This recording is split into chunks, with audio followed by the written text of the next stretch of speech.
सर्दियां शुरू हो जाए और गाजर का हलवा हमारे घरों में ना बने, ऐसा तो कभी हो ही नहीं सकता। तो आज हम बनाने वाले हैं सर्दियों की आन बान और शान जैसा गाजर का हलवा, और वो भी हलवाई के तरीके से। बहुत ही कम मेहनत में और बहुत ही कम समय में ये हलवा आज मैं आपको बताने वाली हूँ। वैसे तो ये हलवा कुकर के अंदर बॉईल करके या फिर गाजर को मिक्सर में ग्राइंड करके कई तरह से बनाया जाता है, लेकिन आज हम पुराने वाले तरीके से बनाएंगे, यानी कि गाजर को कद्दूकस करके। लेकिन मैं एक ऐसी ट्रिक बताने वाली हूँ जिससे आप कम मेहनत के अंदर ये बहुत ही लच्छेदार और मावे वाले टेक्सचर वाला गाजर का हलवा बनाकर तैयार कर सकते हैं। हेलो फ्रेंड्स, स्वागत है आप सभी का अपने चैनल किचन क्राफ्ट रेसिपी में। तो चलिए आज की मज़ेदार रेसिपी बनाना शुरू करते हैं।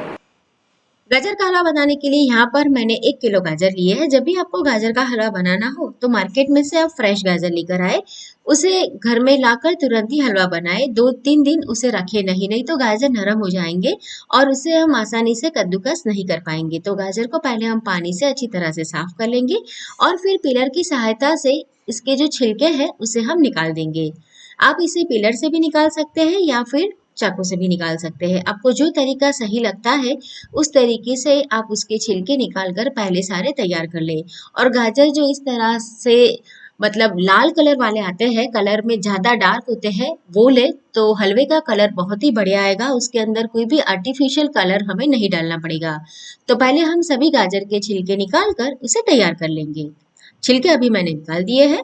अब इसे हम कद्दूकस करेंगे, लेकिन आप देख सकते हैं कि गाजर जो है वो नीचे से काफी पतले हैं और ये जो पतला हिस्सा होता है उसे हम आसानी से कद्दूकस नहीं कर पाते। तो जो पतला हिस्सा है नीचे वाला उसे हम पहले अलग कर देंगे। तो आज मैं जो तरीका बता रही हूँ उससे आप कम समय में भी ये लच्छेदार गाजर का हलवा बनाकर तैयार कर सकते हो, यानी कि टेक्सचर बहुत ही गजब का आएगा। तो इस तरह से पहले हम पीछे वाला जो पतला हिस्सा है उसे तोड़कर अलग कर देंगे। अब इसे कद्दूकस करने के लिए आप बड़ा साइज वाला कद्दूकसर लीजिए, यानी कि आप जिससे भी कद्दूकस करें तो उसके जो लच्छे हैं वो बड़े गिरने चाहिए। तो उससे जो हमारे हलवे में टेक्सचर है वो बहुत ही गजब का आएगा। तो मैंने अभी इसे कद्दूकस कर लिया है। आप देख सकते हैं कि लच्छे कितने बड़े तैयार हुए हैं। तो ये बात का खास ख्याल रखना है कि इस तरह के बड़े लच्छे ही हमें तैयार करने हैं। तो मैंने अभी सारे लच्छे तैयार कर दिए।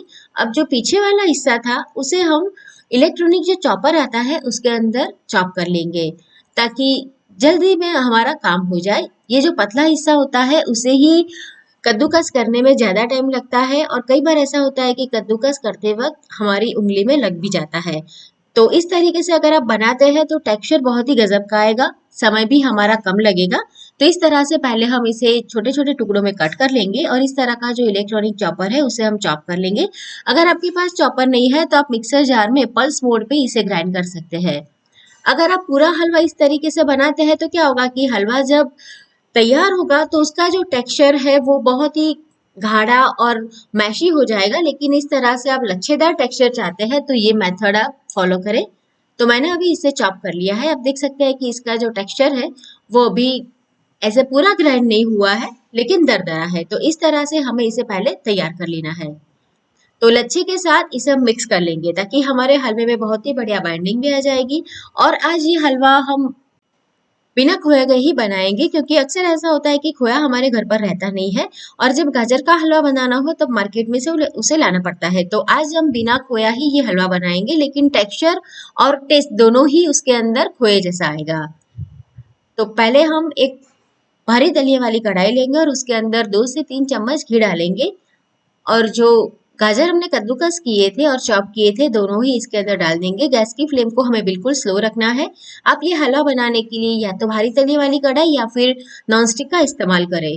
घी के अंदर इस तरह से गाजर को जब आप भुनेंगे तो उसका जो कलर है वो बहुत ही बढ़िया आएगा।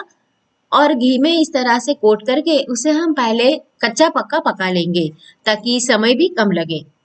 तो इसे हम ढक देते हैं और तकरीबन 5 से 6 मिनट के लिए स्लो फ्लेम पर इसे हम पकने देंगे और बीच में 1-2 बार इसे चलाकर ऊपर नीचे मिक्स कर लेंगे ताकि नीचे से ये चिपके नहीं।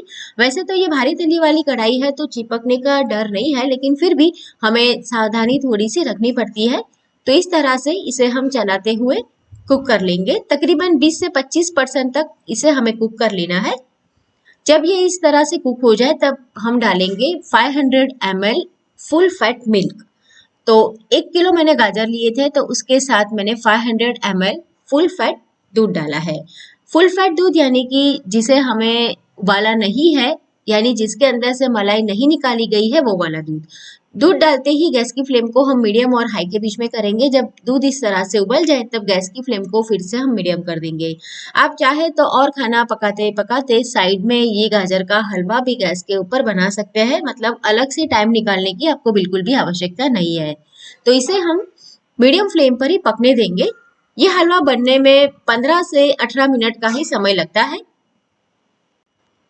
इस तरह से जब आप ये हलवा बनाएंगे तो ये जो लच्छे हमने बड़ी साइज के रखे हैं, तो दूध में उबलने के बाद और अच्छी तरह से पकने के बाद भी टेक्सचर में बहुत ही बढ़िया लगेंगे। और जब आप ये हलवा खाएंगे तो आपको गाजर का जो क्रंच है वो भी महसूस होगा, यानी कि टेस्ट में ये बहुत ही लाजवाब बनेगा। जैसे हम हलवाई बनाते हैं और खाते हैं और जैसा टेस्ट आता है वैसा ही टेस्ट ये हलवे के अंदर भी आने वाला है। जैसे जैसे दूध उबलता जाएगा उसकी क्वांटिटी कम होती जाएगी। अब खोए वाला टेस्ट और टेक्सचर के लिए हम डालेंगे इसके अंदर 3 से 4 टेबलस्पून के करीब मिल्क पाउडर। अच्छी तरह से मिला लेंगे। मिल्क पाउडर से क्या होगा कि बाइंडिंग अच्छी आएगी और उसका जो टेस्ट है वो भी खोए जैसा आएगा। तो मिल्क पाउडर तो हम सभी के घरों में वैसे भी रहता ही है, और अगर सर्दियों का मौसम है तो आप थोड़ा सा मिल्क पाउडर जरूर रखें, ताकि जब भी गाजर का हलवा बनाना हो तो खोया लाने की बिल्कुल जरूरत नहीं, झटपट से आप इसे घर पर ही तैयार कर सकते हैं। आप देख सकते हैं कि दूध काफी कम हो गया है और कंसिस्टेंसी कुछ इस तरह से हो गई है। गाजर अच्छी तरह से अभी कुक भी हो गए हैं, लेकिन आप देख सकते हैं कि उसका जो टेक्सचर है वो बहुत ही बढ़िया है। यहाँ पर मैंने आधा कप चीनी मिलाई है। चीनी आप अपनी टेस्ट के अकॉर्डिंग कम ज्यादा कर सकते हैं, लेकिन ये जो रेड कलर वाले गाजर होते हैं, यानी कि जो डार्क कलर में होते हैं, वो गाजर थोड़े से मीठे भी होते हैं। तो आप उसकी मिठास को देखते हुए चीनी डालें। तो पहले आधा कप डालें और अगर कम लग रही है तो बाद में थोड़ी सी और बढ़ा दें। चीनी जैसे ही डालेंगे वो अपना पानी छोड़ेगी तो कंसिस्टेंसी फिर से लूज हो जाएगी, लेकिन जैसे जैसे चीनी का जो पानी है वो जलता जाएगा तो कंसिस्टेंसी फिर से गाढ़ी होने लगेगी। ये स्टेज के ऊपर गैस को हमें बिल्कुल स्लो कर लेना है, ताकि नीचे से बिल्कुल भी चिपके नहीं। अब इसके अंदर हम 1 टीस्पून के करीब इलायची पाउडर डालेंगे। अगर आपको पसंद नहीं है तो आप उसे स्किप भी कर सकते हैं। आप चाहे तो जायफल यानी कि नटमेग का पाउडर भी डाल सकते हैं अगर आपको पसंद हो, मैंने नहीं डाला है। फिर से ये काफी गाढ़ी कंसिस्टेंसी में आने लगा है, लेकिन अभी भी इसके अंदर दूध थोड़ा है। आप देख सकते हैं कि इसके अंदर बबल आ रहे हैं। जैसे ही हलवा बन जाएगा बबल आने बिल्कुल कम हो जाएंगे। अभी भी थोड़े थोड़े हल्के बबल इसके अंदर आ रहे हैं, तो इसे लगातार चलाते हुए आप रखें, नहीं तो नीचे से चिपक सकता है।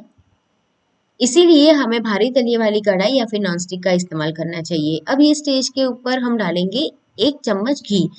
घी डालने से हलवे में बहुत ही बढ़िया स्वाद आएगा, खुशबू आएगी और एक बढ़िया सी शाइन भी आ जाएगी। तो सबसे लास्ट में ही हमें इसके अंदर घी डालना है। अब डालेंगे इसके अंदर ड्राई फ्रूट। तो यहाँ पर मैंने काजू और किशमिश लिए हैं और दोनों को मैंने घी के अंदर हल्का सा रोस्ट कर लिया है। आप चाहे तो बिना रोस्ट किए भी डाल सकते हैं, लेकिन जब भी आप कोई भी हलवा बनाए, जैसे सूजी का है या फिर आटे का है, तो ड्राई फ्रूट डाल रहे हैं तो उसे घी में सौते करके डालें, तो बहुत ही बढ़िया स्वाद आएगा और वो क्रंची भी रहेंगे। तो अभी हमारा हलवा बनके तैयार हो चुका है। आप देख सकते हैं कि इसके अंदर दूध बिल्कुल भी नहीं है, यानी कि मॉइस्चर बिल्कुल नहीं है। तो गैस हम बंद कर देंगे और इसे एक प्लेट में निकाल देंगे। ये हलवा आप बाहर 2 से 3 दिन तक और फ्रीज के अंदर 1 हफ्ते भर आसानी से स्टोर कर सकते हैं। तो इसे एक बाउल में निकाल लेते हैं और फिर उसके ऊपर गार्निशिंग में पिस्ता डालेंगे। ये हलवा चाहे तो आप गर्मा गर्म भी सर्व कर सकते हैं या फिर फ्रीज में रखकर थोड़ा सा ठंडा होने के बाद भी सर्व कर सकते हैं। जैसी आपकी मर्जी आप उसे खा सकते हैं। तो अभी मैंने गार्निशिंग के लिए पिस्ता का यूज किया है। आप चाहे तो अपनी पसंद के ड्राई फ्रूट इसके ऊपर डाल सकते हैं या फिर थोड़ा सा खोया डाल के इसे गार्निश कर सकते हैं। तो ये सर्दियों के मौसम में आप ये तरीके से गाजर का हलवा बनाकर जरूर ट्राई करें। हलवे की ये रेसिपी आपको कैसी लगी कमेंट करके मुझे जरूर बताएं। और ऐसी नई नई रेसिपी देखने के लिए दोस्तों, आपने मेरे चैनल किचन क्राफ्ट रेसिपी को सब्सक्राइब नहीं किया है तो सब्सक्राइब कर दें। तो फिर से मिलेंगे ऐसी एक और नई मजेदार रेसिपी के साथ।